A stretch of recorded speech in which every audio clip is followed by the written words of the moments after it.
Good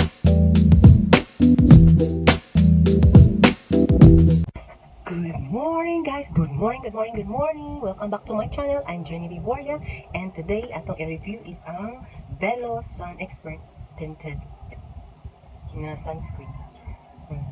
Bihira lang to dito sa Philippines na may tinted yung sunscreen. Okay?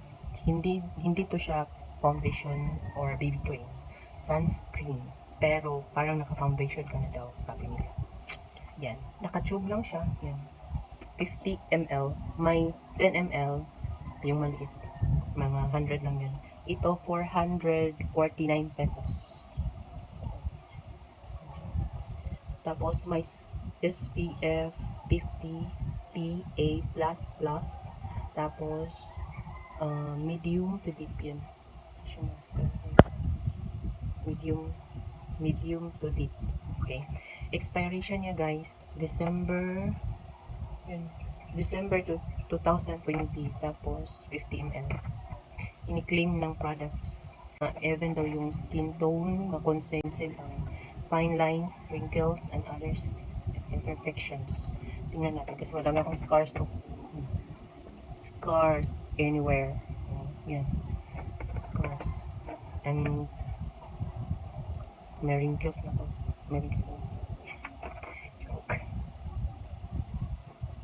Naka-tube lang siya. Yan. Naka-tube. Count before use. Apply a small amount into your face and blend evenly with your fingertips. Okay.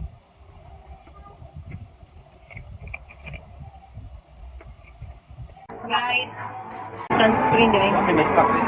Wala na sunscreen. Yan. Oras, update ng oras.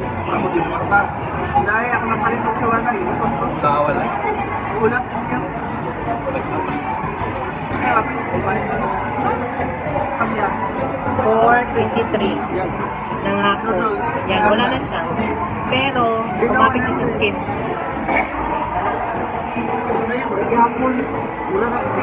Hi guys, update ko sa BELO Essential. Ang time is 5:37. Pero kumapit lang siya sa skin. Yan, nabalik normal pero pinawis kasi ako. Madali lang siya natanggal pero parang naka-foundation din siya, oh. See? Yan na yan, guys.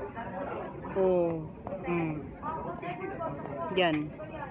Nandito kami sa Calda kasi mag-birthday si Kuya Ramel. In-invite kasi kami. Yan. Ganda. Update ko kayo mamaya para sa final update ng BELO Essential na tinted sunscreen, guys. Yun lang. Birthday. Hi guys, final update tayo sa BELO Sun Expert Perfecting Shell Tinted Sunscreen.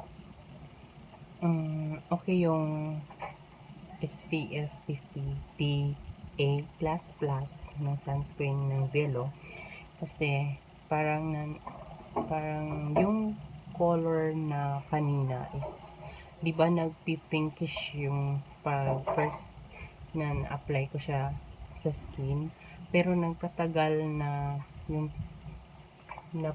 pinawisan na ako, parang kumapit siya sa skin ko tapos naging normal siya at saka naging brighten yung skin ko na parang nagpupulbo ako pero hindi ako naglagay ng pulbo.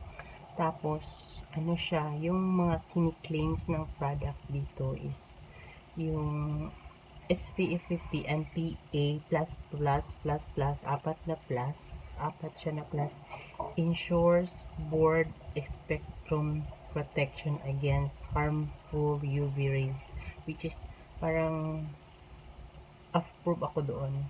Then dito sa tone adapt technology, yun siguro yung para lang sa akin na yun yung siguro yung parang ano yung na-experience ko while pinagpapawisan yung skin ko, parang naging normal siya. Parang adapt technology. Parang para sa akin, parang ganun yung term nila dito. Kahit hindi man siya evens out skin tone, yun, yung skin tone ko doon. Pero yung conceals fine lines, wrinkles, and other imperfections, hindi siya na-conceal. Ayan, hindi siya na-conceal kasi madali lang nabura. So, feeling ko pala siya nabura. Pero, yung effect niya is parang nagpa-powder ako. Naglagay ako ng powder, pero hindi ako nag-powder, okay? Tapos, itong cell protection, strengthening skin defense against premature anti-aging, which is okay siguro siya kasi anti-aging, and paraben free, allergenic, dermatology tested, which is okay siya. And yung sinabi nga dito, yung dosage niya is tap before use. So yun yung ginawa. Apply a small amount onto face and blend evenly with your fingertips. Yun yung ginawa ko kanina, yung ginilagay ko siya dito, tapos binilad ko siya sa face ko using my fingertips. And can serve as a primer substitute. Yun yung ginawa ko. Hindi na ako naglagay ng foundation. Hindi na ako naglagay ng powder, tsaka blush, or ano pang mga contour kasi tinry ko talaga whole day try on yung itong BELO Sun Expert na tinted sunscreen. So yan yung finish niya. Yan yung mga blemishes ko, makita pa siya. Yan yung mga scars ko, yan, makita siya. Pero may kaibahan siya, guys.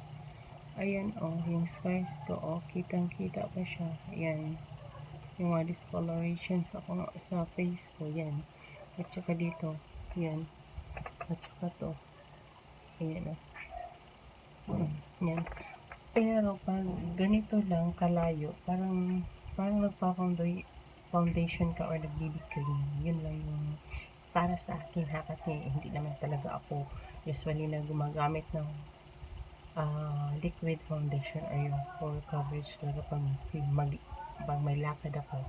Yun, para sa akin parang normal lang siya. Yan. Yan. Tapos kung marirecommend ko siya, of course okay ako dito, pero pwede siya pang everyday, every use. Yung texture niya parang lang din, yung watery like sa lotion nung sa baby cream din nila. Pare-pareho lang din dun. Teka lang, ha, mag-check muna tayo pala ng time. Check tayo ng time. Hindi siya makita. Basta 10, something 10:29. 10:30 na nga. Ayan, 10:30 na sa gabi. Tapos kanina is 9:29 ko siya nilagay. Nag-update ako kanina, and almost 9 to 10, 11, 12, 1, 2, 3, 4, 5, 6, 7, 8, 9, 10, mga almost 8 or 9 hours na nandito siya sa mukha ko. Na-normalize niya, tapos parang natural look na lang siya, fresh na, parang fresh look na wala akong makeup, pero may nilagay kang sunscreen na parang foundation na rin siya. Ayan. Tsaka yung texture niya, makita ninyo yung kanina, yung lalay ko sa kamay ko, siya, watery yung texture niya, kahit yung consistency niya, watery din. And tsaka yung blendability niya, okay. Madali lang siya, ganyan mo ng fingertips mo. Yun, tapos yung scent niya, yun lang sinabi ko kanina is para ka lang nagpaspa. Tapos basta mas maganda yung amoy niya. Ayan. Tapos yung color niya is yun nga, yung medium to deep, which is parang okay lang siya kahit siguro sa ibang kulay din. Kasi ako hindi ako kaputian, pero bumagay siya, ayan, kahit pinagpawisan ako, parang mayroong foundation pa rin natira, pero wala na yan. Ayan. Ayan. Tapos yung look niya is parang yung skin mo talaga, yung real skin mo na nilagyan mo lang ng pulbo, yun yung look niya. At saka yung how it feels like you're not wearing anything at all, okay? Parang magaan lang talaga siya, guys, sa mukha, o parang wala lang. Pero may isa akong concern kanina, kasi biglang medyo siyang makati dito sa akin, tapos dito ito makati, tapos dito makati. Yun lang yung concern ko kanina, kasi nabaguhan ako, kasi yun lang yung something na kumati, makati ko yung mukha ko. Pero nagkalaunan, nawala na siya. Sensitive skin, siguro sensitive skin yung part ko, parang combination kasi yung type ng skin ko. And coverage niya, hindi siya yung full coverage namin, ano lang, yung semi-medium na coverage niya. Lasting power, yung sinabi sa yung iba is 4 hours. Sa akin, umabot siya ng yung real look sa skin ko is almost 8 to 9, ganyan.